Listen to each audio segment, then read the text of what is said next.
আসসালামু আলাইকুম। আপনারা দেখেন এই যে একটি 1.5 হর্স মোটর কিভাবে কয়েলটা পুড়ছে দেখেন।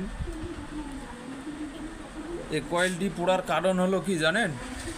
পিঁপড়া মাটি তুলছে ভিতরে। এই যে ছোট ছোট পিঁপড়াগুলো আছে না, লাল পিঁপড়া, এগুলো মাটি তুলছে ভিতরে। এই অবস্থায় চালানো হয়েছে, শর্ট হওয়ার কারণে কিন্তু কয়েলটা পুড়ছে। আর এই যে দেখেন পানি, এই যে দেখেন পানি, এরকম পানি যদি হয় কয়েলের ভেতরে ঢোকে তাহলে কি মোটর থাকবে? সামনটার যে কি অবস্থা আমরা এখনো দেখিনি, এখন সামন সাইডটা খুলি আপনাদেরকে দেখাবো।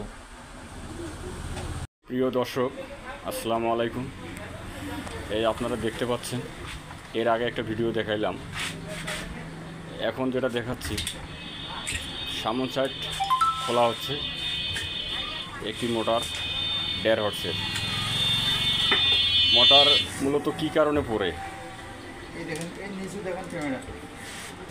পানি, অনেক পানি বাড়িয়েছে দেখেন দর্শক, অনেক পানি ভেতরে যাওয়ার কারণে মোটরটা পুড়ে গেছে।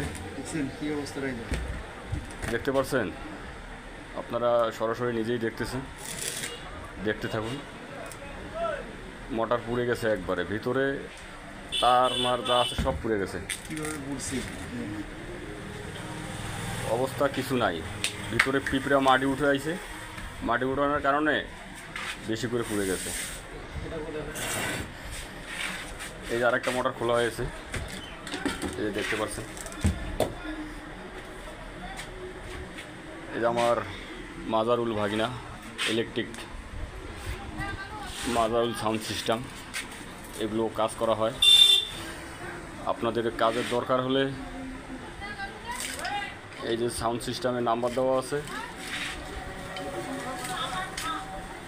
যোগাযোগ করবেন। ধন্যবাদ।